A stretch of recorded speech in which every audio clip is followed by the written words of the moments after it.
So to begin, let's start with the Mario series, perhaps the most iconic character of all time.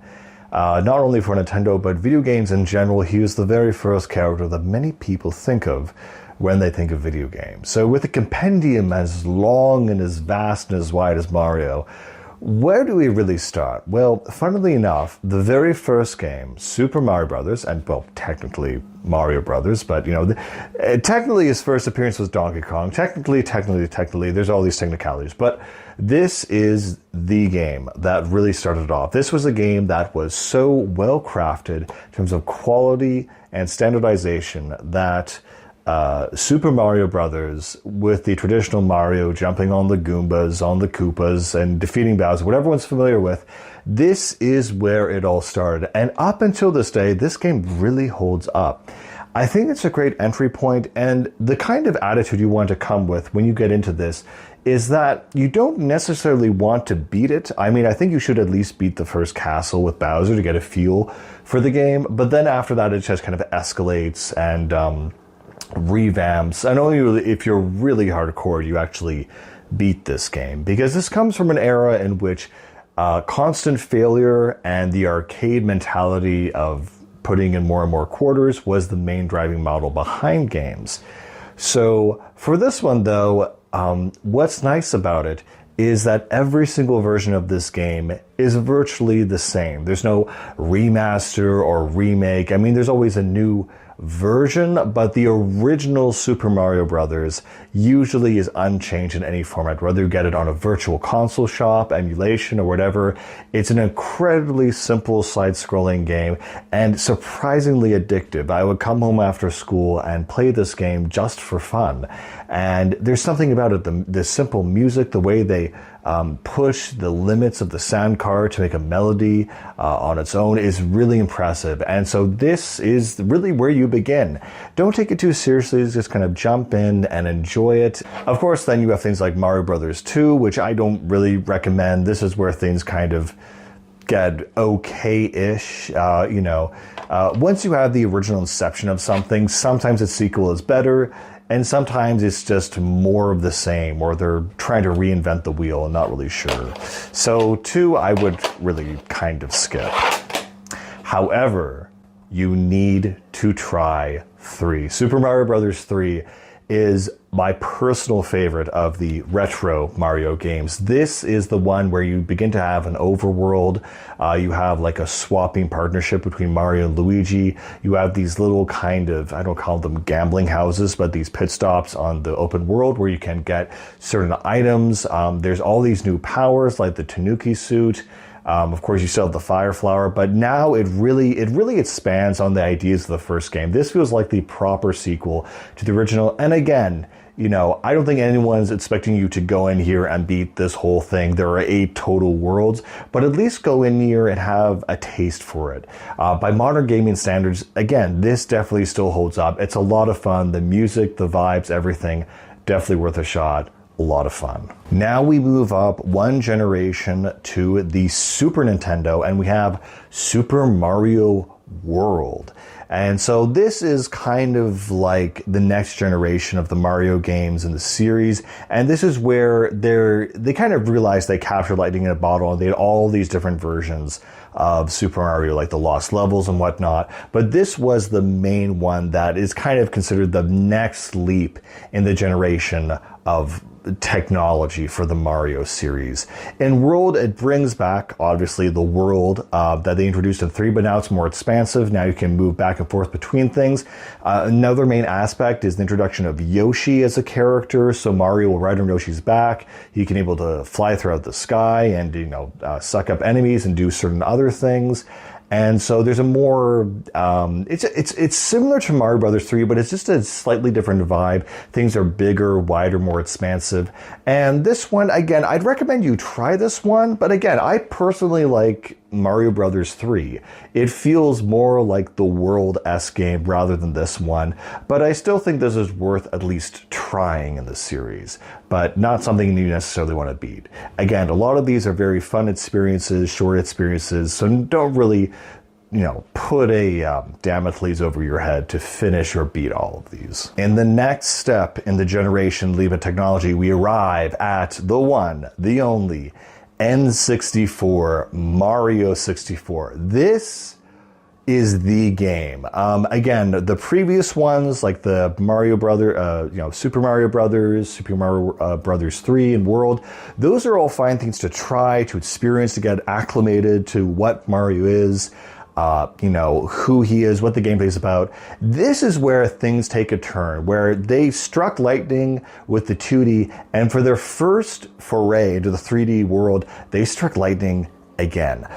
Super Mario 64 is considered one of the most classic, best video games ever made. And by modern standards, I still think it holds up. This is the first time that I'm going to recommend this is a game you actually have to beat, which means getting not all the stars, but at least defeating Bowser and finishing the game. This is when the game transformed from an arcade-style, constant failure or lose reward to a more sit-down, expansive, story-based setting where, you could probably, if you sat down and you're relatively good at video games, this could be beaten in a weekend probably, maybe less if you're really very skilled, but this is considered the golden standard because at this time Nintendo was figuring out 3D spaces, the whole industry was figuring out 3D spaces, and this was considered at the time a technological marvel that still holds up. It's not something that was just relevant at the time, it's still something that constantly talked about, constantly modded,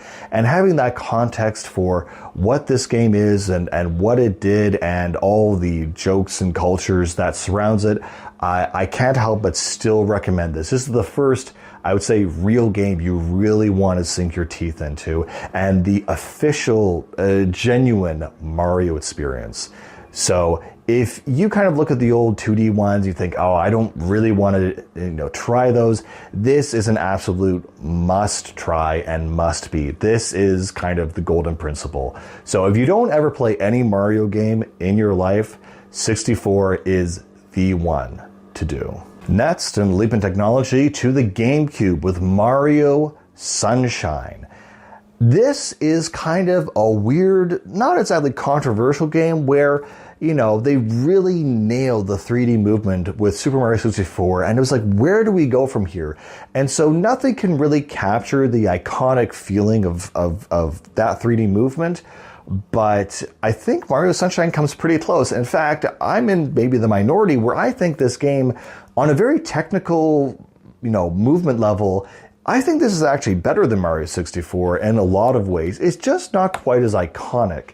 It's very much island themed, tropical vacation themed, and because of that, maybe just doesn't have the same iconic vibe as 64 had. But I feel in some cases, Mario in this game, he's equipped with a unit called Flood, which has water physics, and so allows him to slide around, to use it as a jetpack, and a lot of really interesting mechanics. But overall, just the way Mario runs, jumps, slides, out of all the Mario games, this is actually my personal favorite for just basic movement. There are also some challenge levels in here that are the nightmares for some people that they recall that are just ridiculously hard, but really fun and really challenging. Again, it's not as iconic as the other Mario games, but for me personally, this has my favorite controls in the whole series. And maybe it's not a must beat, but it's a must try. And I think you'll be very pleasantly surprised when you pick this one up. And for the next leap in technology, we have the Wii for Super Mario Galaxy. I feel this one is a bit more iconic with people just slightly younger than me. If your Wii was the first console, this was the Mario game for that console. It was iconic in the way that 64 was. However, I don't feel it's quite as fleshed out and as fun as the other ones. Especially from Sunshine, I felt the controls here, were appropriately floaty because you're in space. That being said, Mario Galaxy is a very fun, genuine, wholesome experience, and I think the fact that it relies in this game a lot on orchestration. A lot of the tracks and music are orchestral and broad and big sounding, and it just amplifies the gameplay in a very unique, specific way. While I think it's not the best controlled Mario game, Just the feeling, the vibe, and the aesthetic of this makes this iconic enough to definitely at least try, because it definitely resonates with a lot of people, especially with the new movie coming out. And now the next step up is onto the Nintendo Switch with Mario Odyssey. This again is a point where Nintendo had tried the Wii U, they had tried a few weird things from it, and they were kind of recovering. So the Mario Odyssey is the next big leap for the Mario franchise. And in this one, Mario kind of is going on this world tour where every level is representative of a different culture or location on, well, Earth.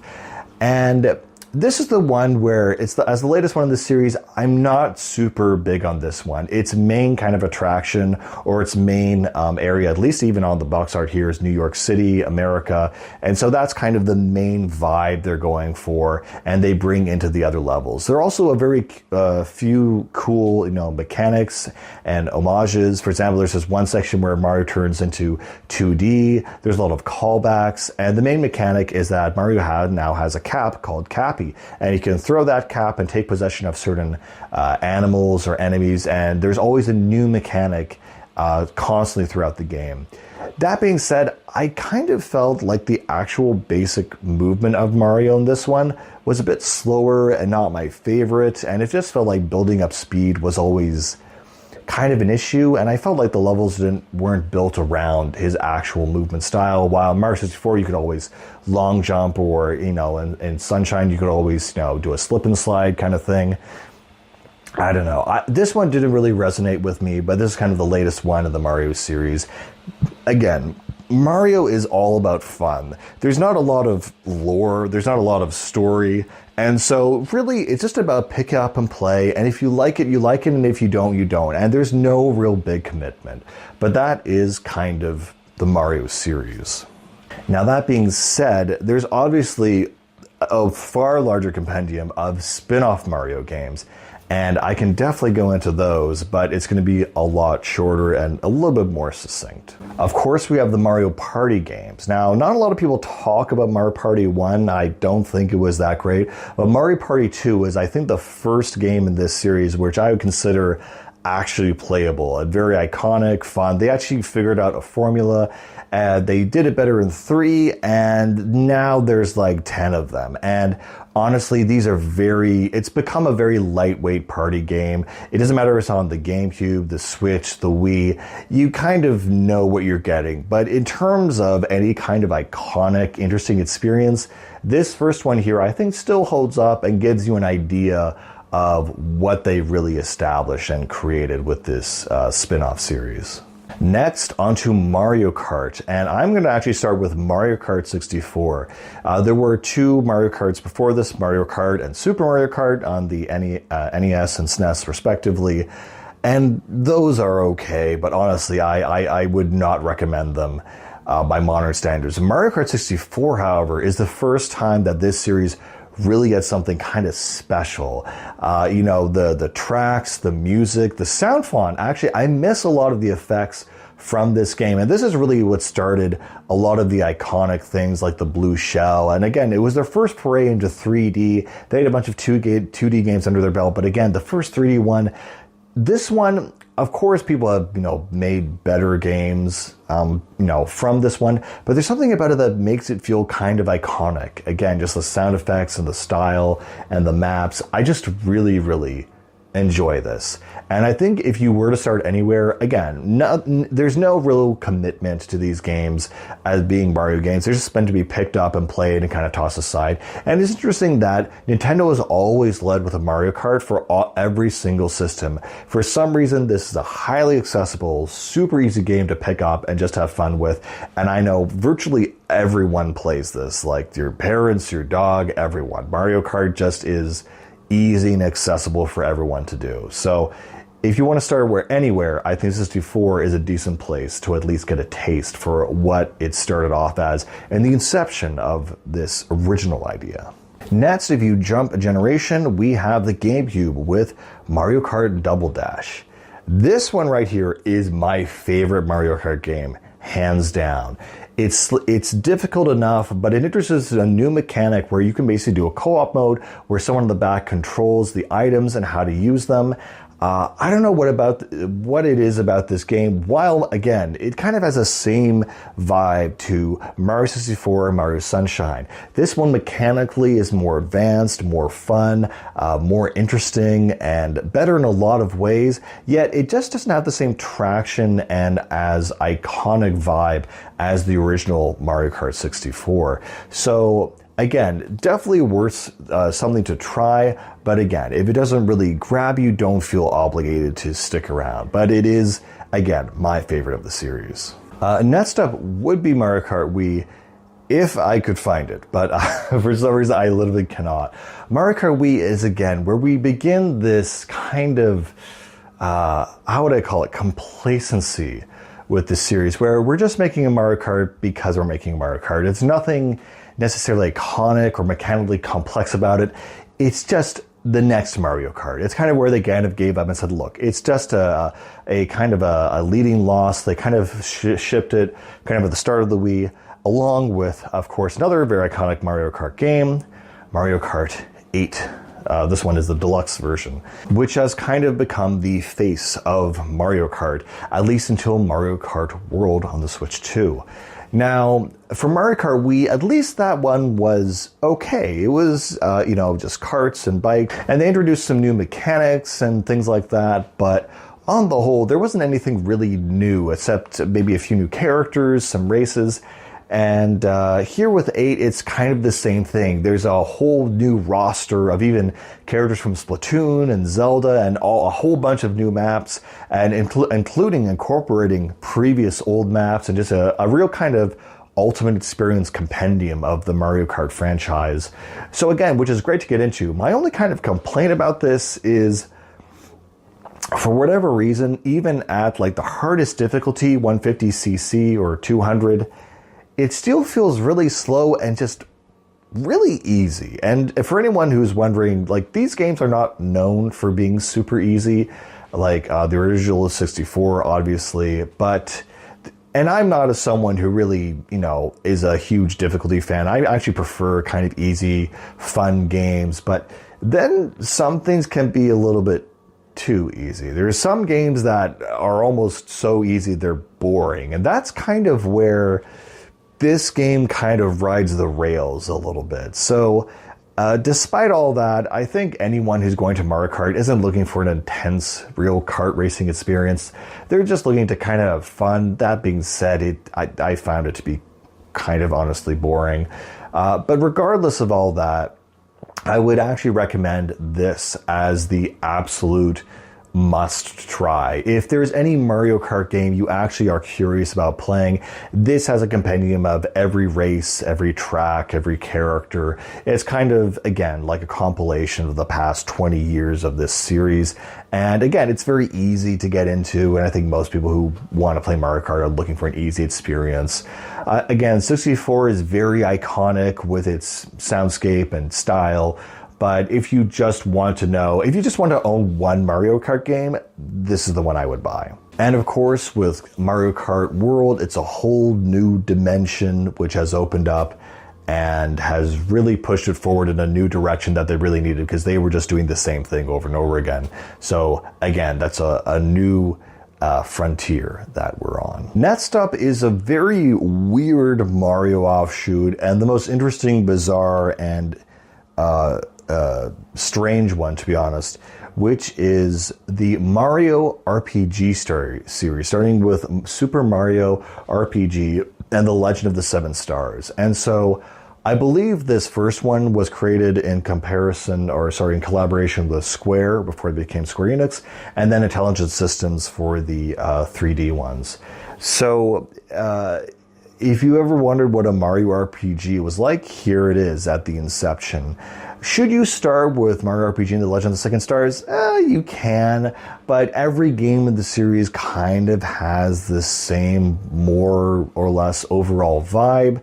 Again, this has the iconic character Geno, which is a Square property, and there's a few other things that are very interesting about this game, but overall, it's kind of an okay experience. I know there's some diehard people for this, but as someone who has played other RPGs, it's fun, it's fine, but it's nothing that really personally for me blows me away. But it is a very neat and interesting game. Moving up one generation, we have Paper Mario, a continuation of the RPG mechanics and series. This is where things get a little bit more nuanced, where I think what Paper Mario was really known for is the fact you can have this active response battle system where in most RPGs you attack and your character does it, and it's a time-based, turn-based attacking style. This one allows you to press A at certain areas or certain junctions which either defend and lessen damage or attack and do more damage as you're attacking. Of course, what's interesting about this one is that is actually an optional equipable badge that becomes a main mechanic for the series going forward. But in this one, it's kind of new, it's getting started out. And personally for me, this might be controversial, but I actually like this one the best. It has a very cute style to it. There's a certain style of writing, of characters, of development that takes place. And honestly, it's actually very impressive that they fixed an RPG on the SNES and even the N64 of this length. This is more or less a pretty long 40 to 50 hour game. And for an N64 game, that's pretty impressive, frankly. So, I mean, there it is. And I love the aesthetic of the stars, how they work, the special powers. It's a very neat game. I really do enjoy it. And then finally, the one that everyone apparently loves is Paper Mario and the Thousand Year Door for the GameCube. Now, this is where people say this is the definitive Paper Mario game. And I agree with them on that point, where, the style of Mario, how he turns around, the characters, it looks really good. And it's running at a really good frame rate. Like, everything is smooth and pristine in this game. And the presentation looks like what you think of when you think of a Paper Mario game. And again, this is kind of the most iconic, the most fun one in the series. What I find interesting about it is it's also kind of pirate themed, like Wind Waker and the other things and ocean style games that they were doing around this time, like Super Mario Sunshine. That being said, though, again, I enjoyed this game and it was great and it was fun, but I just don't understand how some people consider this to be one of the best games of all time. It's one of those things that is blown out of proportion where I don't quite get why they like it. But if there is one Paper Mario game that you do want to experience, you do want to try, this is the one. This is Paper Mario with its companion mechanics, its active battle system mechanics. This is the one. And the stories are kind of fun and quirky and interesting. So yeah, there it is. Another offshoot of the Mario series, which I personally love a lot, which actually started on the GameCube, is Luigi's Mansion. Yes, Mario's brother goes on a ghost hunting expedition. And again, this was kind of out of the blue, completely out of left field, like a game starring Luigi of all people, and he's hunting ghosts, and it's not our typical heroic Mario, but his scared brother that is more appropriate for this kind of setting. I love this game. A lot of people love this game. It's the way that the mansion is laid out. It's almost like if Nintendo made a Resident Evil game, and maybe this might have inspired them to make the Resident Evil port. I don't know. But this is absolutely fantastic. The pacing, the level layout, how the game is structured around the amount of gold and cash and stuff you can accumulate in the game. It's just really fun, and it still really holds up. It is an absolute gem of a game, and I really can't help but recommend this. This is an Inception that is really strange, but works really, really well. Now, the sequel to Luigi's Mansion was Luigi's Mansion 2 Dark Moon on the DS, which I don't have, but I have played. And a lot of people just kind of skip that one because one, usually DS gets spin-offs or, offshoots, but to have the next main line, if they just called it Dark Moon rather than Luigi's Mansion 2, it would kind of lessen the blow. But the fact that the series said, oh, we're just going to be on DS now, and introduced a whole new multiplayer mechanic, it was fine. It was interesting, but it was just kind of a reduced version of the first game that I don't think anyone really is a diehard fan for. However, the sequel on the Nintendo Switch, Luigi's Mansion 3. This one I'm personally shocked by because this is amazingly well done. If not, I'd say it's as good, maybe not quite as good, but almost as good as the first Luigi's Mansion. And this time it takes place in an apartment building rather than a mansion, or rather a kind of penthouse skyscraper where every floor is a different theme or environment or level. This really kind of revived my hope in what a video game should be during a time where I was playing a bunch of open world empty things like Starfield and whatever. And this game is the exact opposite. It's about a small room with high density of gameplay elements. You can interact with almost everything. There's always a hidden puzzle. Even if there's a random pipe that looks like it's part of the decor of the room, you can interact with it and there's a puzzle that you can do with it. There's something always there. A cobweb, a door, a drawer. There is just so much gameplay density in this game. It really reminded me of what a proper video game should be. So again, if you do ever play Luigi's Mansion and you like it and you want something more, don't really go to Dark Moon. But 3, I think people don't think about 3 as a proper sequel, but it really is that good. It introduces this new mechanic with Gooigi, this kind of pseudo co-op thing. It's fine, it works, but the game by itself, I really do recommend. It's very, very good. And that is kind of the majority of the Mario spin-offs that I own, that I've played. Of course, there are many more. There's the Mario Tennis series, Mario Paint, Mario Counting probably, Mario Strikers also, shout out to there. So there's a whole compendium of other Mario games, new Super Mario Brothers, or kind of remakes or remixes, a new Super Mario 3D Land. There's so many, too many. But hopefully I at least narrowed down some of the key games and entries for you to dive into and kind of get the main gist and the best examples of this series. I mean, it is iconic to video games as it is synonymous with the genre, and I hope that this has at least exposed you to do some core experiences. So really, if anything else, if you take any away from this, Super Mario 64 is the game to at least familiarize yourself with and to know. And yeah, that's it.